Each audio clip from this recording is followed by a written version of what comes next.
Hi, everyone. Welcome back to the Soccer Queens podcast. I have yet another repeat guest. I feel I've had so many repeat guests recently, but there's just so much to talk about with all these amazing coaches and some new conversations we need to dive into. So, my friend and colleague, Ivi Casagrande, she is someone who I have always looked up to as far as youth female athlete development, long term athletic development, and she's always been a mentor from afar for me, and it's just been so awesome following her journey both in the youth space but also at the professional level. So Ivy has a wealth of knowledge to share today, and I want her to catch you guys up on her coaching background, her playing background, and what she's up to today. So Ivy, welcome to the show. Thank you so much, Erica. It's always a pleasure to be here. Very, very honored. So thanks for the invitation. Yeah, super excited. So for everyone who's new and who hasn't heard of your work, if you could just give a background of your experience and what you're up to today in your career. Yeah, so I am originally from Brazil. So I'm a high performance consultant at the moment. I worked in pro sports for the past 5 years. Started 7 years ago as a coach, and actually play football myself, soccer in Brazil, where I'm from. And it took me to America with a soccer scholarship, the full ride soccer scholarship in 2010, where I stayed there for 4 years playing and studying, and eventually got my master's degree in the same school that I actually went for my bachelor's, and fell in love with performance and helping athletes and coaches to excel in whatever they do. So stayed in America until about 2020. I completely forgot where we are. We're 2022. I moved 2020, end of 2020. Yeah. And I moved to England, where me and my wife and my dog decided to have a new life in England, and scary to again leave everything behind that we had in America. Um, and yeah, so I worked with clubs, with Orlando Pride and NWSL, Brighton here in England. Also worked with youth athletic development in Michigan with the US soccer as a sports scientist, network sports scientist, and then as director for Redline Athletics, which is a youth athletic development. So been all over the place, but now settled here in England and decided to just open my own thing in February. Another scary move, but I'm very happy that I did it. I think it was time. I think I was feeling had that gut feeling that I needed some more freedom and flexibility to develop the stuff that I've always wanted to develop, the coaching courses, and have the time to connect and go home to see my family more often, because everybody's in Brazil. But yeah, it's been quite a journey. But loving to be in Brighton, because I think for the first time we're actually able to call a place home that is actually feels like home, and knowing that I might not be leaving, because when you're in clubs you can leave any time. So so it feels nice to do my own thing and be able to work in what I love, and have the freedom to pretty much work from anywhere in the world, which is cool.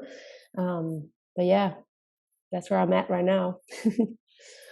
You've really been all over. And Yeah. selfishly, I wish you were still in Orlando because that means you would be an hour from me. So It's true. that kind When of you sucks. moved, I know when you moved, I was like, dang it, it was so close. Yep, I moved in 2021 and you're just like, "Well, I'm heading out to England." I'm like, "Darn, like I really wanted to be near Ivy." But I know. it's okay. You'll be back to visit. Yes, I will for sure next year. Just wait. I'll be here. You got a place to stay, so Yes. So you've been all over. You've had experience at the youth level, and that's what how I first got into your stuff, and that's how I first found you. I was really impressed with all the drills you were posting on deceleration and speed and fun agility games. I loved it. And then you worked with the pros, United States, and then in England. So you have a wealth of experience. And I want to start this conversation off with just the training piece, and then we'll get into women and coaching and career. So Mhm. off season is right around the corner. We've actually hit the ground running here in Tampa already 4 times a week. So Wow. off season is that time where we can really train our athletes, and it's an exciting time for us coaches. So my first question is, what should youth female athletes be focusing on during the off season time? Oh, it's a good question. I think my understanding of off season evolved a lot over the years. Well, I think when I started coaching, I, like you said, I think we get quite excited with off season because we have time with our athletes. Um, but the more that I worked with, especially at the pro level, I've realized how, first of all, congested the schedule is. And I mean, not only pro, you think about youth soccer in America.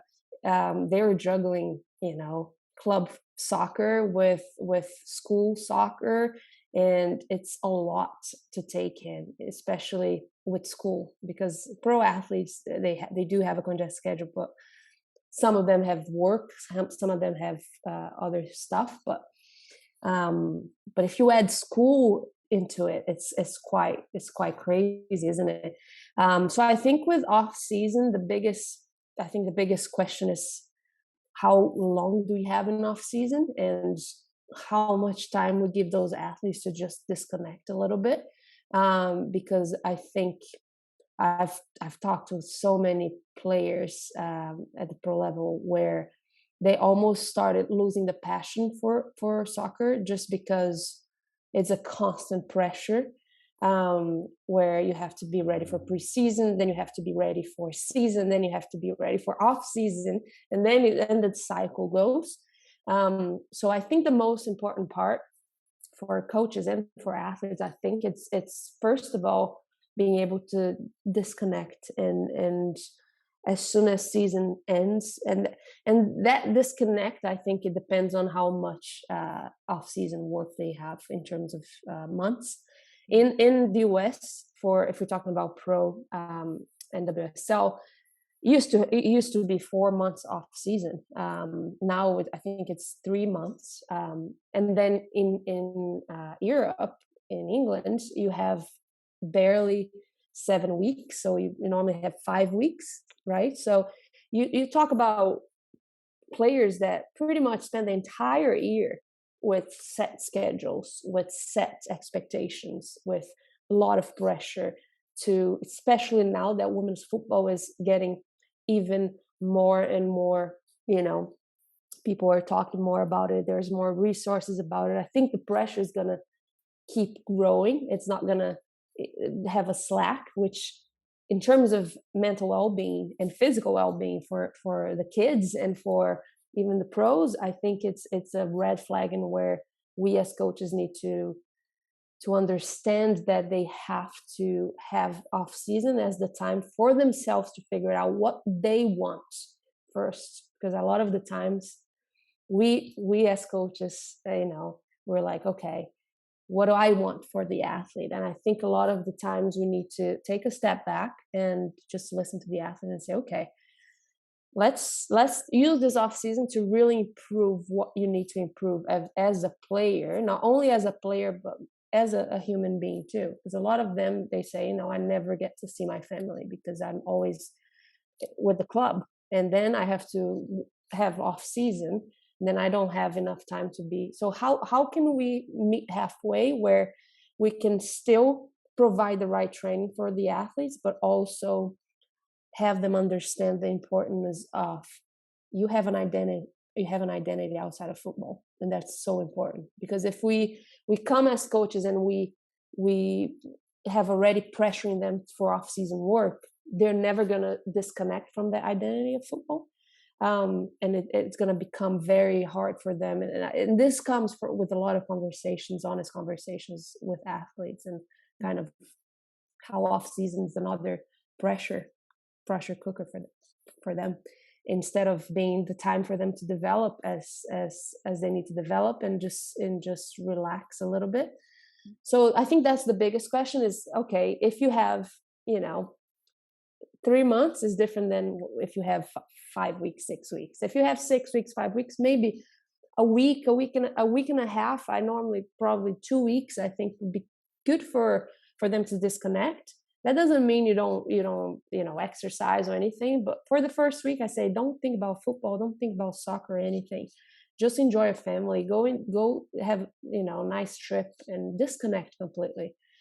Then the next week you can do some cross training, just do, I don't know, get a bike and go do low to moderate intensity work. I normally started doing this, having a challenge with my athletes to do low to moderate work with like a bike or something, just using nose breathing, because that not only helps with the aerobic development, but also helps them just have something to kind of look up to. Because a lot of the times, like, I hate doing low to moderate work, but if I have something like to actually follow, like if I'm, okay, this is going to be challenging, it's going to be 4 times 5 run or a bike session, but I can only use my nose to breathe, then it becomes a little bit more enjoyable, because we love competition, right? As coaches and players, like, we just love to get better at something. So I think that's where you get pretty,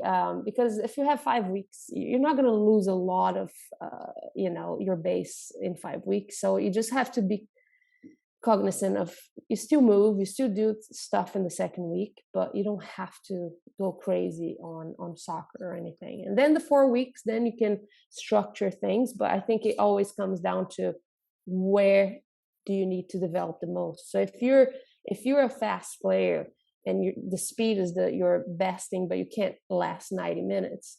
So maybe the off season is a good time to build your aerobic capacity and your base.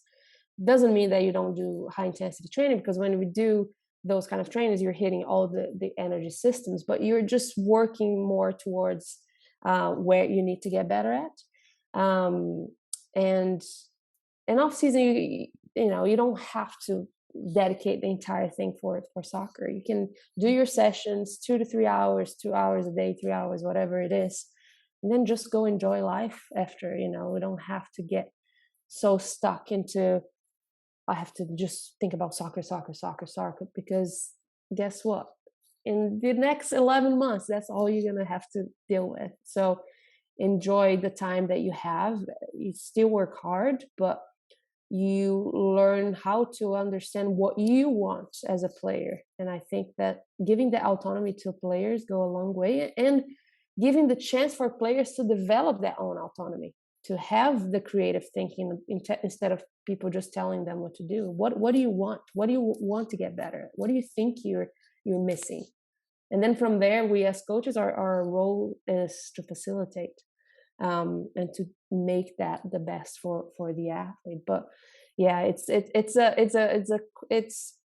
very kind of a complex, but it's not a complex thing off season in our mind. Sometimes it is complex, but I think it's just putting the pieces together and understanding the exposure that you need to give them during that off season.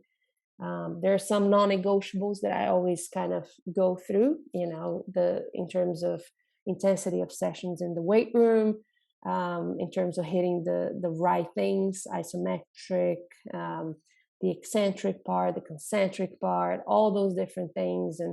And then in terms of conditioning, I've became very, I love the dribble tracks, where you can still develop that base aerobic, where you go maybe 4 sets of 4 minutes or 4 sets of 5 minutes, and you create your own track like on the pitch. So you can put some cones where you go dribble with the ball, and then you do a sprint, and then you kind of go 4 minutes into like, and it's quite good because it hits, it's quite hard. It gets to definitely more than 85% of your heart rate, max heart rate. So you're still developing that base, but it's even more, especially when you get too close to preseason, when you have to get more of that change of direction, deceleration, ball work, then that's a perfect example that things that you can do. And then expose them to max speed and repeated sprint ability and build the volume. But I think it always depends on how much time they have. Those are some really great insights on off season, and I like that you brought up those few deload weeks. Sometimes we tend to jump right in and we're like on the grind, but sometimes, athletes, especially in the youth space, they need those last few weeks because they're finishing up school or they have exams, and coaches shouldn't pressure them to attend off-season sessions if they have to finish school strong, or saying, oh well, you can't miss any sessions for vacation this summer. No, that's not realistic. They need those few weeks off, and to your point, they're not going to lose much in that time. They're not going to lose much in a 2-week 3-week time period, and it's going to be pretty easy for them to jump back in, especially if you do have those couple 2 to 3 months to get them on the off season plan. So I'm really glad that you mentioned the deload. That's super important. Yeah.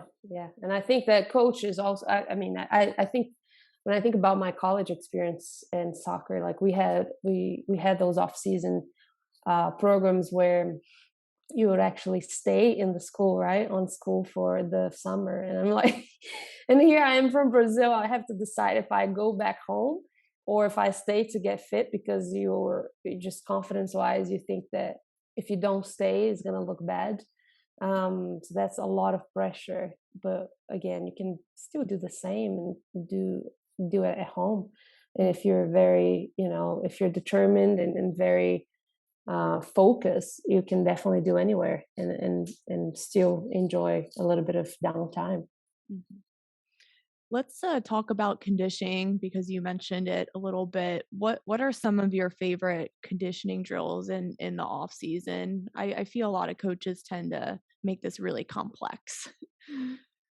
It's not as complex as we think, I think, but there's so many different things to do. I think I always loved tempo runs, especially in the beginning of off season, right? I think that's a big one where normally on a pitch, full pitch, you get 20-25 seconds across the pitch, and then you go, just walk 40 seconds, especially if you're starting back again.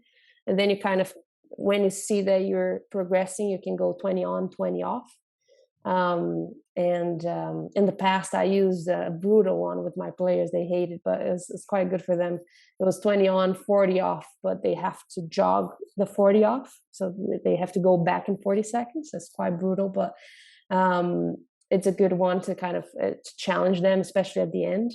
The high intensity intervals one, the 50 on, 50 off, knowing where they are at, maybe with a 30-15 test, that it's easily accessible through the app. 30-15 app, I think, is one of my favorites, because you can really use a prescribed for each individual, instead of just saying, every athlete is going to run 60 meters, 15 seconds and 60 meters. But if you have player X who is very fast, has a very big, very good max speed, and you have player Y that has a good base but is not very fast, it might be easier for player X to get to 15 in 60 seconds. So you're not really generating the right adaptation for that person, because it's quite easy for her. So I think that's why it's important to monitor and individualize based on the test. 30-15, I think it's just an easy one to get the if you get the level, then you can easily change the level that you got in. So if you went through 20 kilometers an hour as the test ended, you can easily convert that into meters per second. And then you can say, okay, if I want them to run 15 seconds at that speed, how many meters do they have to run at that speed? So a simple math equation, coaches that don't even have the science background can do. So that would be something that I would like to do. Something that I think that I feel like a lot of coaches forget is the change of direction exposure before off season. So you get a lot of injuries in preseason just because they just do linear running, and they're not doing not only change of direction, but exposure to a lot of like the density of change of direction. So you can do change of direction from end line to halfway through and say that this is a change of direction run, but how you can start with that 60 meters, so you can go end line to the midline and back, for example, and you do like 2 sets of 4 to 6 reps. But then that's about 50 meters, so you don't have a lot of change of direction there. You have some, but it's a good place to start. So then from there I get them to do 40 meters width of the box, the penalty box, and then they do 30 seconds on, 30 seconds off within that area. So now you increase the intensity, you increase the density of the change of direction. So you can start with 1 set of 8, then go to 2 sets of 4, 2 sets of 6, and then always go progressively through the weeks. And then if you want to, I used to do it at the end of off season when it gets close to preseason, where they're gonna have a lot of small-sided games, and why not? Then I do 20 meters. So I split the width of the box in half, and then I tell them to do 50 on, 50 off, there and back, there and back. So now you increase even more the density and the intensity of that change of direction. So you're preparing all your tendons and muscles and ligaments to that exposure. So when they come to preseason and they do ball work, that it has a little bit of exposure to that. But now if you don't do that and you go to preseason, you have coaches that potentially don't have the knowledge of the monitoring of the training load and stuff, and they just go very double days, right? The double days of preseason, and they hit them with intensity and all that stuff. And that's another, I mean, we can go on and on with double days. I'm definitely not a big fan of. I think it's good if you know how to do monitor the load between those sessions, because what happens is coaches do double days throughout the week, and then they don't understand that by Tuesday with that double session, the players are done, mentally fatigued, their central nervous system is done. So why are you just pushing where you're not going to get any adaptation from a very fatigued state? So I rather do maybe 1 or 2 double sessions, but then kind of go down a little bit to give the chance for them to hit. And you can undulate the sessions and stuff. So the change direction is a big one.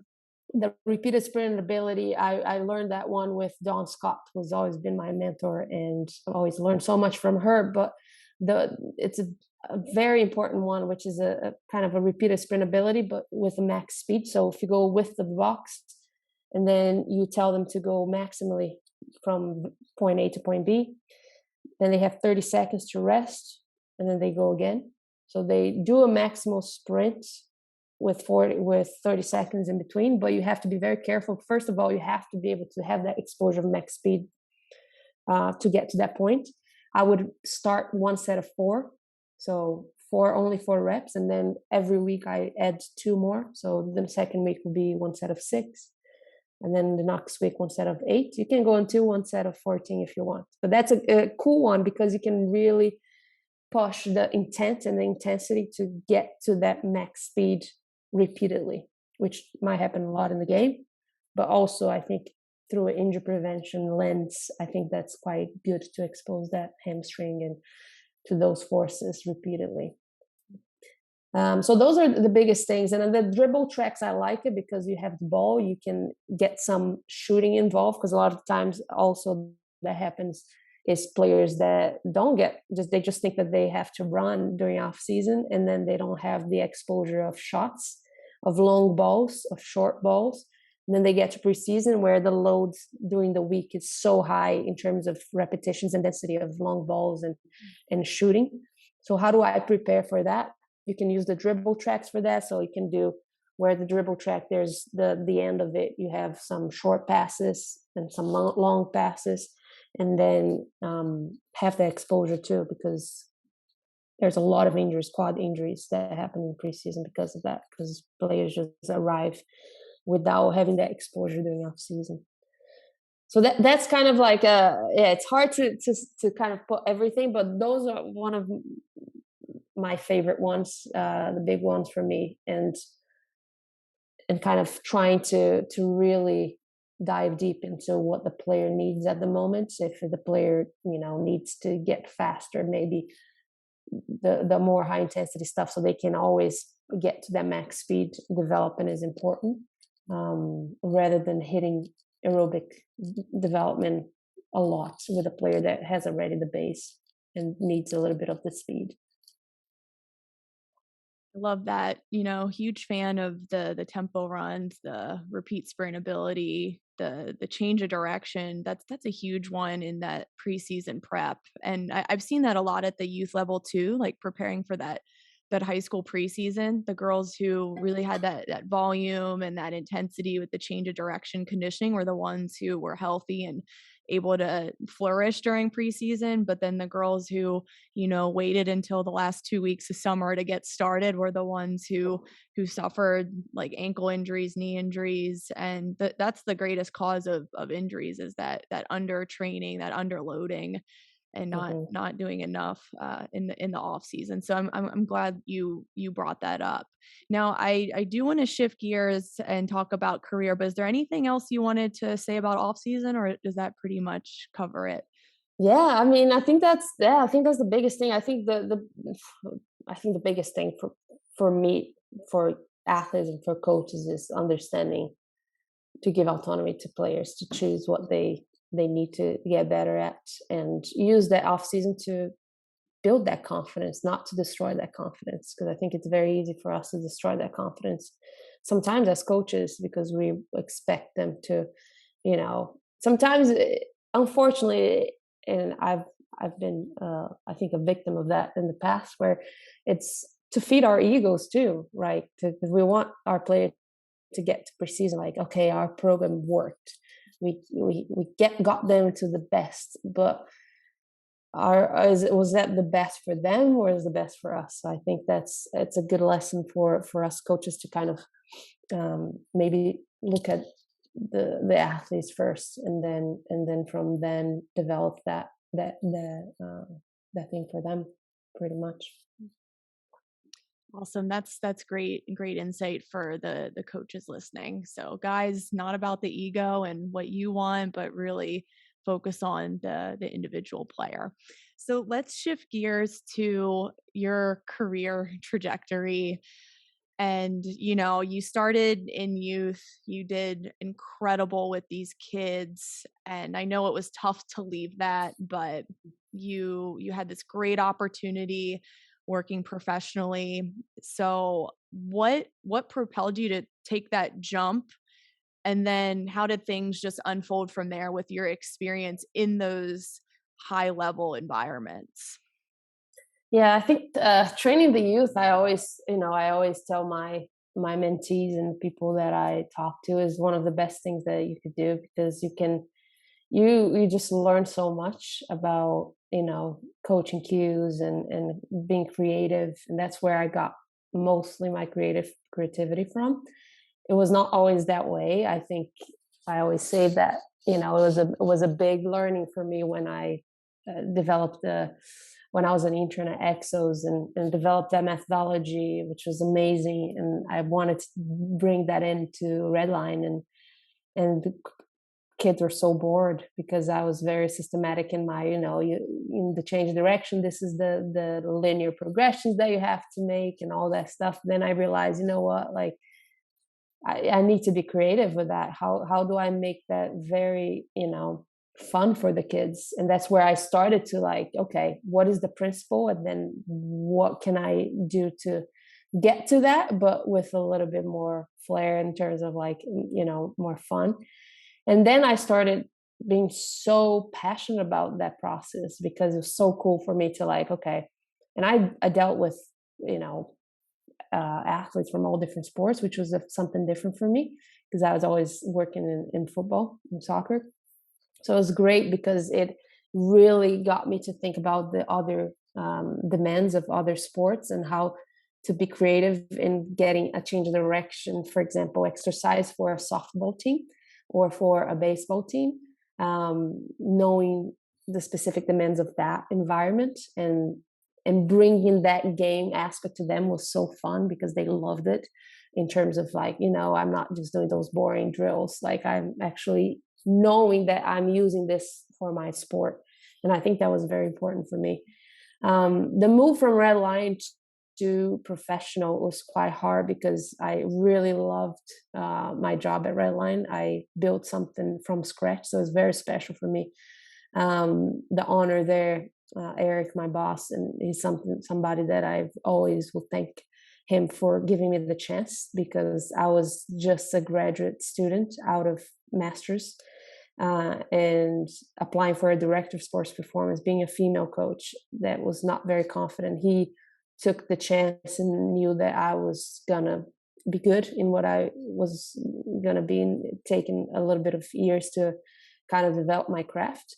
So I always thank him for that. And he was so supportive in letting me go to work with the US national teams while I was at Redline with some camps, which not a lot of people would be able to, allow you from being a director to go out for 10 days and do camps. But he knew that was so good for me. And so he really helped me to get that confidence to like, you know what, I actually can have more aspirations to be in the pro level and get a little bit more exposure there. And then after almost 2 years there, that opportunity arrived, and I always wanted to coach Marta, and that was a dream of mine. And I said to myself, I will get there, and I was just started visualizing and putting that into my mind, and then the opportunity came. I applied to the role, and here I was telling Eric that I was going to leave, which was very sad because I love the kids. I had so much with the kids, but I knew that I had to kind of keep going. I knew that I had to like keep pushing myself, and I knew it was not going to be easy. And that's where, from very confident Ivi in Redline, I hit the bottom in the pro sport because I was like doubting about my own ability to coach those amazing players, and it was a very hard few months because of my confidence was so bad. I was just that imposter syndrome was real, but then I realized those players are just humans, and they're just, as soon as I kind of learn how to not be Ivi professional Ivi soccer Ivi and personal Ivi, and I put those two together instead of separating them in terms of like, I'm going to be my own self. I'm going to show the clumsy self that I am, and I'm not going to care, because I always were so perfectionist in how I presented myself and how I, it was all about business. But then at the end of the day, as soon as I hit that, got that wall separated and put together Ivi professional, Ivi personal, that really changed things, because now I always say that I realize that players don't care what they just care if you care about them. And that's the biggest thing for me, the biggest turning point, where it gave me so much confidence to keep going. And my second season of with Brighton was so nice, because I was like, wow, I think I'm getting there. I'm getting and it was such a cool professional year for me, like in terms of getting through that and learning how to deal with the staff, and learning with the staff, and learning things about myself that I didn't reflect on before. So yeah, so and then from there, unfortunately, I had to leave, and it was quite hard because I was very happy at Pride at the moment. But um, my wife got lost her job in the US, and our visas were something that we always kind of, as international people in America.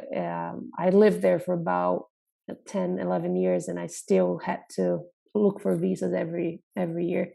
And when you're tied to a professional organization, it's very unsettling because you can lose your job at any time. And then if you lose your job, then I'm back to Brazil, and didn't want that to happen. So for us was the best thing to go to Europe, since my wife is Belgian, so it would be better for us to live there. And then that leap of faith was quite scary because it was in the middle of the pandemic, the very bad part of the pandemic, and here we were. I didn't even have a job yet. I was in the process of interviewing for Brighton, and but we loved here. We loved Brighton, and things worked out. But again, it was quite rough because I think it was almost a delayed response to all the big changes that were happening in my life, about changing to a different country, not knowing if it's going to work, if it's not going to work out, if you have a job, if you don't have a job, which to the point that I got had a panic attack in January 2021 and went to the hospital, where it was a red flag for me. It's like, oh God, I definitely need to slow down and rethink on things. And because for the past 7 years, I was just go, go, go, go, go. Never had time to reflect and kind of breathe a little. So that's when I started to think, okay, I love my job, but I don't know how much I can last in full-time professional at this rate, just because it's just I lost I lost my dad and my grandma while I was here, and it kind of makes you think, because I lost so much time with them because of having this, not being able to go home when I want. It's all when a club wants, or when you can, right? And which is, it's true for every job, I guess, but I think it's with full-time pro sports, it's a little bit less flexible in that sense. So that's when I decided to move on in February, to open my own thing, which is another scary thing to be doing. And I kind of leaned on people like you that just started that journey and was so much happier, and then just kind of figure things out as we go. And but I'm so much happier, just the fact that I have the creativity, the freedom to go home, see my family more often, work from pretty much anywhere in the world, which is nice. But yeah, it's definitely been a crazy journey so far, but I think I'm in the right direction, hopefully. Wow, thank you for sharing all that. I mean, you've been through a lot, and we've definitely had our conversations when you were going through that stressful time, your trip to the ER, the panic attack. I was going through something similar too, and it's a reality of getting into this profession and getting to that high level and Mhm. working in the club environment. It's very demanding. It's very stressful, and like you said, there's not a lot of flexibility to kind of take off or have that extra family time, which is really unfortunate. Yeah, And it seems as if more people are starting to realize that now and just realigning their values. And do I really want to do this? And do I really want to be in this environment? Yes, yeah, you love what you do, you love the players that you've worked with at that level, but there comes a point when you do have to make that decision, especially going through what you went through with your family members passing away and your health issues. And I see you a lot happier now, which is nice. yeah, Which is yeah, great. yeah. And I think that it doesn't have to be that way, and that's the thing. Like, you don't. I feel like it's only gonna change if we're changing it. So it's the same thing with, like, the, if we talk about the time off or the pay in sports and how that's done, if we don't start putting boundaries to that, and that's why the sport world is never going to change, because there's always going to be people that are going to accept being paid very bad. Because it's such a saturated market. But it's when people there are at the top that you have the experience to get to the point that you can set the boundaries. It's like, if it's, that's why I think we have coaches that been through all that, like that have the experience. They are biggest drivers of change, because they're able to set boundaries and say, you know what, I'm not going to accept that. Or being able to negotiate. I talk to my mentees about negotiation all the time, and being able to know what's best for you first, instead of just thinking this role is amazing, more for the ego and the status, but more for, okay, this is the minimum. These are the minimum stuff that I need to be able to have to accept that job, and then find the right institution, the right company, the right club that actually will take you on, because they know that you're good, even though you have those things that you're negotiating for. So I think that's where we have to drive those changes, if you know, in sport. And yeah, it has to come from us, really. And if it doesn't work, then you can move on. You can find something, but it depends on where you are in your career, right? It depends on, if you just, you know, got out of college, you will sometimes have to go through low pay jobs, internships. I don't know how many I've done, and you probably did the same, to get to where we want to be. But it gets to a point, like what we did is like, okay, is it worth going that way, even though nothing's changing, or can we develop something ourselves and, you know, continue to impact people and have the flexibility and freedom to do something different? So I think it's definitely knowing where you are and what your goals are, but never allow people to kind of, you know, set the tone for you. You have to establish your own rules and your boundaries first, and see what is good for you. Otherwise, what is a dream job if you can't really be happy? Like, you know, like it's not really worth it. So so definitely I think that we need to create that change. We need to be able to help other coaches to start negotiating, start actually having, you know, well-being, because it's crazy. It's almost like, sometimes I think that we are doctors, that it's life or death, but it's sports. Like, you know, it's sports. it's great, but it's like, it can't wait. You know, if I'm not here working on a Saturday, it's okay. The world's going to keep spinning. Nobody's going to die at the table. You know what I mean? So it's all about perspective. So that's when I realized, you know, like, we're taking this too far. Like, it's we need to be able to evolve, especially with COVID. I think now, if organizations and clubs don't start being a little bit lenient towards the people that are the coaches, because we do that for players' well-being, we get sports psychologists for players, but what about the coaches that make a lot of things happen? Mm-hmm. So I think that's where organizational change is needed, to kind of evolve with the need for mental health, the need for well-being, not for just the players, but also for the coaches. That change really does start with us, and I'm hopeful about it, because I've seen several others just stand up and be like, these are my boundaries. I'm done. Like, this is how I want to live. This is the purpose I want to pursue. And we're seeing more of that.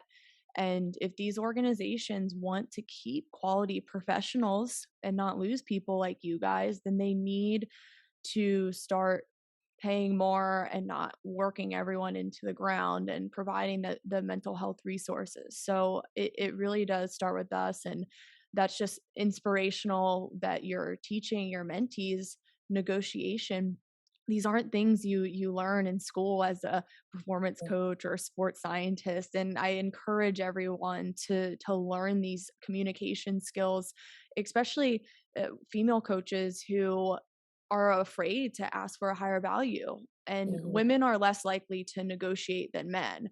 So be aware of that, ladies, because these organizations, they will take advantage of you.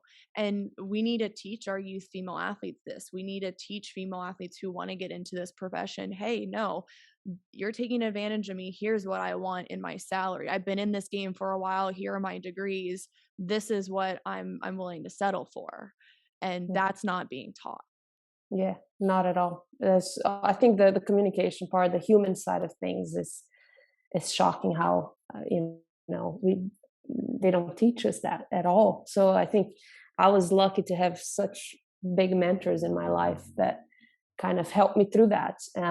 To especially now going through my own business, and I had mentors like Fergus Conley, who's been Dan Pfaff, who's been so important for me in that transition, where they've been through a lot of things. They know a lot of things about the business side of things and how to the communication side. um, and yeah, it's all, I think the human connection to training too, it's very lost, I think. I think I did a GPS masterclass live, and I pretty much did 80% talking about the communication. You want to be a good sports scientist, just being the best Excel sheet person, it's not going to happen, because the buy-in to what you do, yes, it has to come first than just trying to give a PDF report for a coach that doesn't understand numbers. So it's kind of understanding your environment, building that trust with your coaching staff, and then you can get to the more science based stuff. And but yeah, it's not a lot.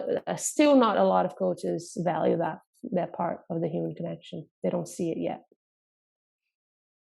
And I'm glad you're teaching it, and you're in this space now where you're mentoring. And before we recorded, I was like, you belong here. This is your thing, still training, still working with athletes, but really mentoring coaches on the relationship building side, and not just the science, not just the X's and O's. So why don't you share your programs, what you have going on now as far as the mentorship, now that we're wrapping up? Yeah, so I started with a course called the Roadmap, which is a 6-module course. Pretty much, the first module is the human side, so it starts with the most important part, and then it guides them through all the aspects of training, key performance indicators, and always connecting the human side with all that. And then I opened the group mentorship, which our group mentorship started last month.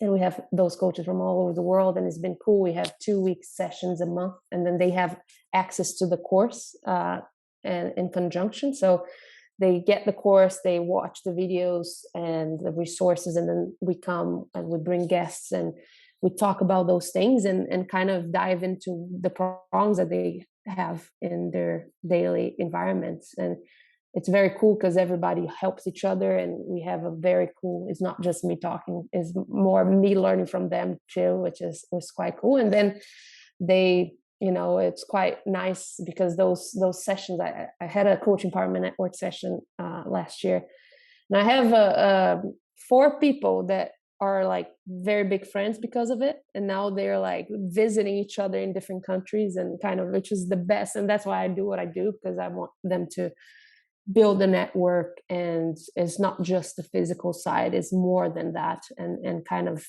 build their journey. It's not their career. And a sports psychologist friend of mine, Sarah Murray, she always says that we need to stop talking about with players and coaches about careers. It's a journey. And especially with youth athletes, it's a journey. It's not a career, because as soon as you talk about career, it comes with the pressure of a job and stuff like that. So I think I try to implement that a lot in my mentorship, which be open. The second cohort is going to be open after July. So that'll be a very, very cool program to continue to work with, and developing some other courses along the way that will be out hopefully after the summer too. So a lot brewing. But yeah, the group mentorship is one of my favorite ones just because of the interactions and the things that we learn from all those other coaches. So guys, be sure to check out the link to Ivi's roadmap course in the caption below. I've known a few people who have been mentees of her in the past few years, and they've had everything good to say about it and learn so much. So please join her groups. Ivi, is there any other spot where everyone can find you and connect with you? I mean, Instagram is the one that I'm most active, Instagram and Twitter. But yeah, you can definitely reach me out there. Perfect. So that will be in the caption below. So be sure to check her out on Instagram and Twitter. So Ivi, this was really great. I'm so glad you're in a good spot and just loving the process right now and just super excited for your next step. Thank you so much again. And I can't wait to meet you in person again I because it's been know so it needs long. to happen. Now that you have more flexibility, you can come to the beaches down here. Yes, next Yeah, year. Next year we'll have a US trip, that's for sure. Thank you awesome. so Well, much, Erica. yeah, thank you.